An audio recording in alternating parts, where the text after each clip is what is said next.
Et si le nouveau dopage de la longévité ne venait pas des stéroïdes mais des peptides, BPC 157, TB 500, hypamoréline. Sur Internet, certains les présentent comme des molécules miracles, récupération accélérée, tendons réparés, sommeil amélioré, masse musculaire augmentée, graisse abdominale diminuée, énergie mitochondriale boostée, vieillissement ralenti. Le problème, c'est qu'on est souvent très en avance sur la preuve scientifique. Certains peptides ont des mécanismes biologiques passionnants, certains ont des données précliniques très intéressantes, certains sont même utilisés ou étudiés dans des cadres médicaux précis. Mais entre une molécule prometteuse en laboratoire et une injection achetée en ligne pour optimiser sa longévité, il y a un monde. Et ce monde s'appelle sécurité, dosage, pureté, indication, effets secondaires, suivi biologique. Le biohacking devient dangereux quand il confond expérimentation personnelle et médecine sauvage. Parce qu'un peptide, c'est pas un complément alimentaire, c'est pas une vitamine, c'est pas juste du magnésium.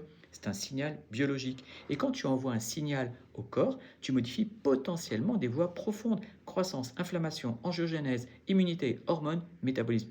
La vraie question n'est pas est-ce que ça marche? La vraie question c'est à quel prix biologique, à quel niveau de preuve et sous quel contrôle. Moi je ne suis pas du tout anti-innovation, au contraire. Je pense même que les peptides feront probablement partie de la médecine de demain.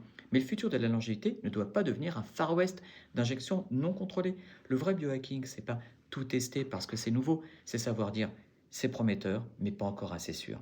Parce que dans la longévité, l'objectif n'est pas de gagner 3 mois de performance, c'est de ne pas perdre 20 ans de sa santé.